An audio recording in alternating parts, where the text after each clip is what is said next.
Last year Indian government ने 150 से ज़्यादा मेडिसिन्स बैन कर दी थी, जिन्हें हर घर में यूज़ किया जा रहा है अभी भी।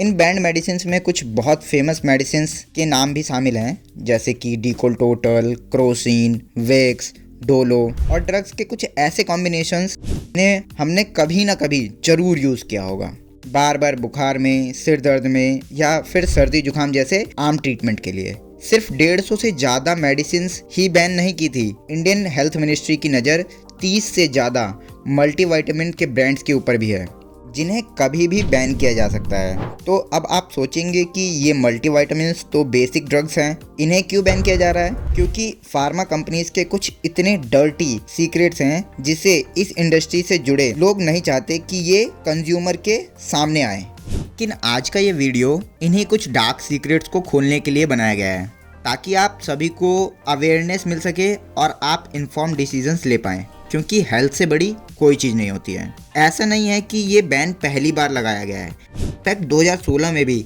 गवर्नमेंट ने एक साथ 344 ड्रग्स को बैन कर दिया था। हमारी गवर्नमेंट ने CDSCO यानी central drug standard control organisation के साथ मिलकर अप्रॉक्सीमेट 6500 ड्रग के डिटेल टेस्टिंग करके उनमें से टोटल 687 ड्रग्स को बैन किया हुआ है। लेकिन एक बहुत ही हैरान करने वाली बात यह है कि ये ड्रग्स जो 2016 में ही गवर्नमेंट की तरफ से बैन कर दिए गए हैं, इन्हें आप लोकल और ऑनलाइन फार्मेसी से ईजिली परचेज कर सकते हो। तो क्या इन कंपनियों को गवर्नमेंट बैन का कोई डर या कंसर्न नहीं है? तो चलिए समझते हैं ये बैन लगाया ही क्यों गया था।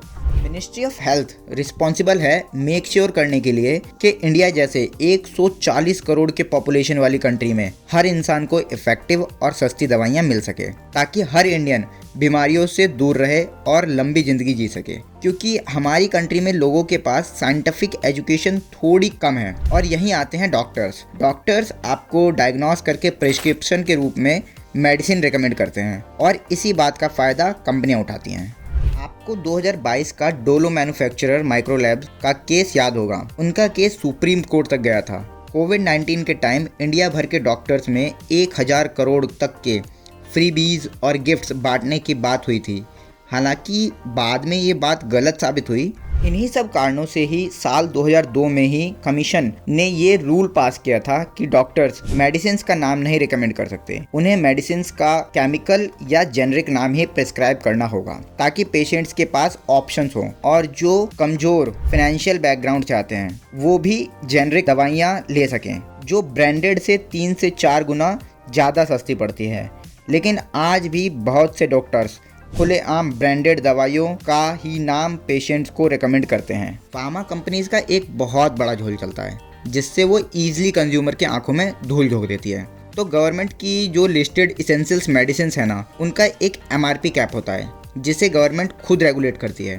उनका रेट कोई प्राइवेट कंपनी अपनी मर्जी से बढ़ा या घटा नहीं सकती है। लेकिन किसी फार्मा कंपनी को अपना प्रॉफिट बढ़ाना है तो इंडिविजुअल मेडिसिन्स में 1-2 केमिकल्स ऐड करके एक नई कैटेगरी का ही ड्रग बना देती है, जो ईजिली गवर्नमेंट के इसेंशियल्स मेडिसिन्स के लिस्ट के MRP कैप को बाईपास कर देता है। और ऐसा करके ये कंपनीज किसी भी मेडिसिन्स का रेट ईजिली मैनिपुलेट कर देती है।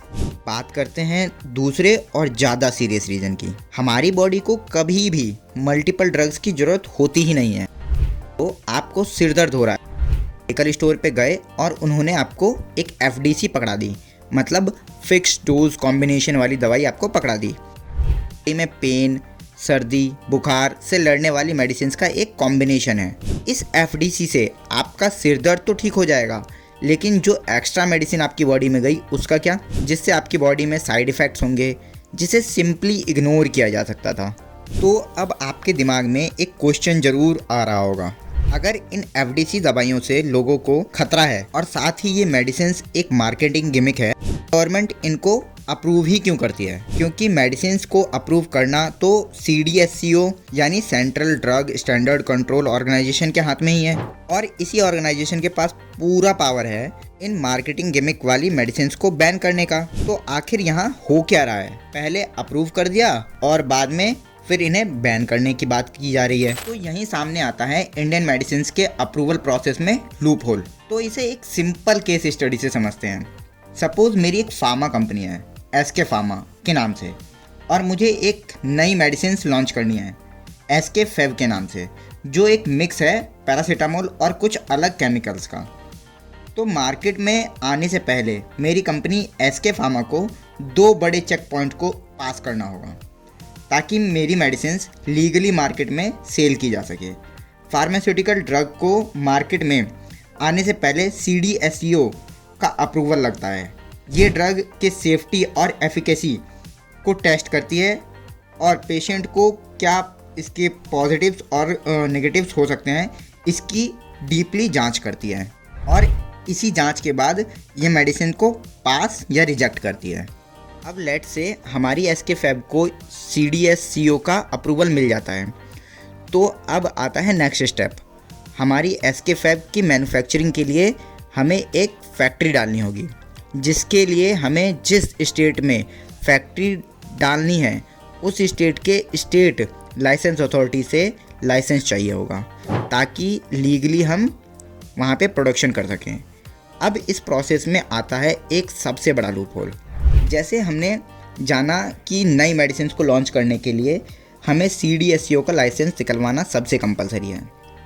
2016 में पब्लिश इस आर्टिकल में हमारे पूरे फार्मा इंडस्ट्री की एक कंसर्निंग तस्वीर सामने लाई थी। All India drug action network AIDAN के फाउंडर S श्रीनिवास ने एक्सपोज किया कि ज़्यादातर फार्मा कंपनी सीधे सेंट्रल गवर्नमेंट को बाईपास करती है और डायरेक्टली स्टेट गवर्नमेंट के पास पहुंच के ड्रग मैन्युफैक्चरिंग का लाइसेंस के लिए अप्लाई कर देती है और जिसे state government without any proper verification approve भी कर देती है। और यही रीज़न है जिससे मार्केट में हज़ारों ड्रग्स खुलेआम बिक रहे हैं जिनके बारे में CDSCO को पता भी नहीं है, और जब उन्हें पता चलता है तो धड़ाधड़ इन FDC पर बैन लगाना शुरू करती है। और इसी वजह से हम सुनते हैं कभी 150 मेडिसिन बैन हुई, कभी 350 मेडिसिन बैन हो गई। तो फिर एक सवाल आता है कि चलो बैन तो कर दिया, बट ये बैंड मेडिसिन खुलेआम बिक कैसे रही है? That is because pharma companies बहुत ही कन्वीनियंटली बैन ऑर्डर्स को सुप्रीम कोर्ट से लेकर हाई कोर्ट तक ले जाती है, जिससे कंपनीज को और टाइम मिल जाता है। इंडियन जस्टिस सिस्टम बहुत स्लो है, ये बात ये फार्मा कंपनीज बहुत अच्छे से जानती है, और ऐसे केसेस में कोर्ट में बहुत सालों के बहुत सारे केसेस चलते रहते हैं।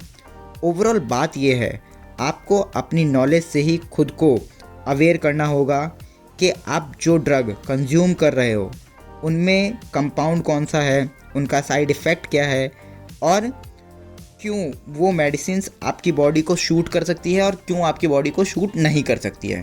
100 की एक बात, गवर्नमेंट रेगुलेशंस को स्ट्रिक्ट करना होगा, अप्रूवल सिस्टम को ठीक से लागू करना होगा ताकि कंपनीज चकमा ना दे पाएँ। लिटरली कई ऐसे ड्रग्स हैं जो मोस्ट ऑफ द कंट्रीज़ में बैन हैं, लेकिन ये ड्रग्स इंडिया में आज भी बहुत ईजिली अवेलेबल हैं। फॉर एग्जांपल निमोसुलाइड, ये पेन किलर UK, US और मोस्ट ऑफ द कंट्रीज़ में बैन है क्योंकि इसका साइड इफ़ेक्ट बहुत बुरा है, जबकि इसके बहुत सारे सेफ ऑल्टरनेटिव्स मार्केट में ईजिली अवेलेबल हैं, जैसे कि आइबुप्रोफेन। फार्मा कंपनीज़ ने इंडिया को दुनिया का एक फार्मास्यूटिकल डंपिंग ग्राउंड बना रखा है, जहाँ लगातार रिजेक्टेड और सब स्टैंडर्ड ड्रग्स कंज्यूम किए जा रहे हैं। अभी अक्टूबर 2025 में ही काफ़ी सारे बच्चों की जान चली गई। तमिलनाडु बेस्ड कंपनी श्रीशन फार्मास्यूटिकल्स के कफ सिरप कंज्यूम करने की वजह से कफ सिरप में एक टॉक्सिक सॉल्वेंट डाईइथाइलिन ग्लाइकोल DEG पाया गया। बेसिकली कोल्ड रिफ नाम की कफ सिरप जिसे श्रीशन फार्मास्यूटिकल्स प्रोड्यूस कर रही थी, उसमें 48.6% DEG यानी कि डाईइथाइलिन ग्लाइकोल पाया गया, जो 100 गुना ज़्यादा था परमिसिबल लिमिट से, जो कि है 0 से 1%। कोविड-19 के बाद इंडिया को फार्मेसी ऑफ द वर्ल्ड का टैग मिला है, जस्ट बिकॉज हम ग्लोबली वैक्सीन्स और जेनरिक मेडिसिन्स के सबसे बड़े सप्लायर्स हैं। कोविड-19 के दौरान इंडिया की वैक्सीन्स ने दुनिया भर के करोड़ों लोगों की जान बचाई थी, वो भी ऐसे टाइम में जब US और UK जैसे एडवांस कंट्रीज़ खुद के देश के लिए भी कोटा पूरा नहीं कर पा रहे थे। इसका सीधा सीधा ये मतलब है कि हमारे पास ड्रग बनाने की टेक्नोलॉजी तो है, बस हमें सप्लाई और रिलायबल स्टैंडर्ड्स अचीव करने की तरफ कदम बढ़ाने होंगे। रेगुलेशंस और स्टैंडर्ड्स को और स्ट्रॉन्ग करना होगा, द बेस्ट बनना होगा, क्योंकि इंडिया की फार्मा इंडस्ट्री ग्लोबल इंडिया की पहचान बन सकती है। हमें अपनी नॉलेज को और बढ़ाना होगा ताकि हम एक सेफ डिसीजंस ले पाएं और अपने हेल्थ को सेव कर पाएं। वीडियो इन्फॉर्मेटिव लगी हो तो प्लीज शेयर जरूर करें ताकि ये इन्फॉर्मेशन आपके दोस्तों और फैमिली मेंबर्स तक भी पहुंच पाए और हम सब मिलकर अपने समाज को बेहतर बना पाएं। धन्यवाद।